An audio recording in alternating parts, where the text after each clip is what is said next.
दोस्तों, भारतीय रेलवे को आमतौर पर भारत में लाखों यात्रियों की लाइफलाइन माना जाता है। रोजाना यात्रा करने वाले हजारों यात्रियों की जरूरतों को पूरा करने के लिए रेलवे रोजाना हजारों ट्रेन चलाता है। लंबी दूरी की यात्रा के लिए चलने वाली अधिकांश ट्रेनों का नाम गंतव्य के नाम पर रखा जाता है। हालांकि कुछ ट्रेनें ऐसी भी हैं जो इस नियम का पालन नहीं करती है। ये ट्रेनें अपनी गति और सुविधाओं के कारण लंबी दूरी की अन्य ट्रेनों से अलग है। ऐसी ट्रेनों में राजधानी एक्सप्रेस, शताब्दी एक्सप्रेस और दुरंतो एक्सप्रेस शामिल हैं। क्या आपने कभी सोचा है कि इन ट्रेनों को उनके नाम कैसे मिले और उनके नाम का क्या मतलब है? तो चलिए आपको इसके बारे में बताते हैं। जीएफएक्स राजधानी एक्सप्रेस भारत में टॉप स्तरीय ट्रेनों में से एक मानी जाने वाली राजधानी एक्सप्रेस दिल्ली और अन्य राज्यों की राजधानियों के बीच चलती है, इसलिए इसे राजधानी एक्सप्रेस कहा जाता है।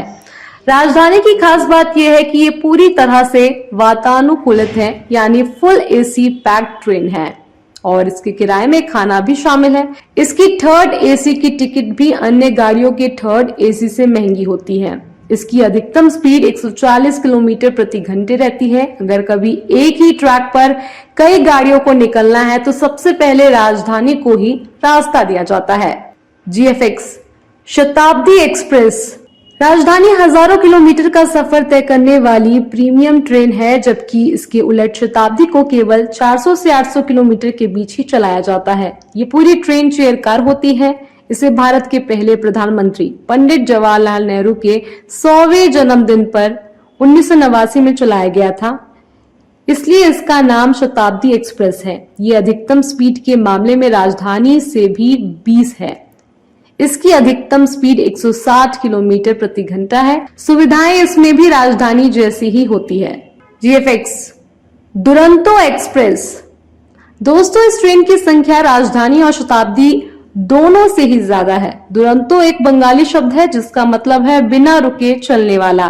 ये ट्रेन सबसे कम स्टेशनों पर रुकती है और लंबी दूरी के सफर को तेजी से पूरा करती है। कम स्टॉपेज के कारण इसे राजधानी से तेज माना जाता है। इसकी स्पीड भी 140 किलोमीटर प्रति घंटा तय की गई है। दुरंतो विशेष परिस्थितियों में ही प्रतिदिन चलाई जाती है, वरना आमतौर पर इसे हफ्ते में 2 या 3 दिन ही चलाया जाता है। इस ट्रेन के कोच आम ट्रेनों के कोच से ऊंचे होते हैं, जिसकी वजह से इसे जल्दी स्पीड पकड़ने में मदद मिलती है। जीएफएक्स लोकेशन के आधार पर चलने वाली ट्रेनें कुछ ट्रेनें ऐसी भी हैं जो किसी खास लोकेशन से होकर गुजरती हैं या खास तौर पर किसी खास जगह के लिए चलाई जाती है। इन ट्रेनों का नाम उस खास लोकेशन जैसे नेशनल पार्क, स्मारक, नदी, पहाड़, जोन के आधार पर रख दिया जाता है। जैसे Charminar express, Ranthambore express, east coast express, Malabar express, Corbett park express, Kaziranga express, Taj express. दोस्तों, भारतीय रेलवे दुनिया का चौथा और एशिया का दूसरा सबसे बड़ा रेल नेटवर्क है। यहाँ रोजाना लाखों लोग ट्रेन में सफर करते हैं, वहीं हजारों छोटी बड़ी ट्रेनें पटरियों पर दौड़ती हैं। अब आप समझ गए होंगे कि इन ट्रेनों को ये नाम क्यों दिया गया है और इन ट्रेनों में क्या क्या सुविधाएं मिलती है। फिलहाल इस खबर में इतना ही। बाकी खबरों के लिए देखते रहिए जनता की आवाज। जनता की आवाज यूट्यूब चैनल को सब्सक्राइब करें, साथ ही बेल आइकन जरूर दबाएं।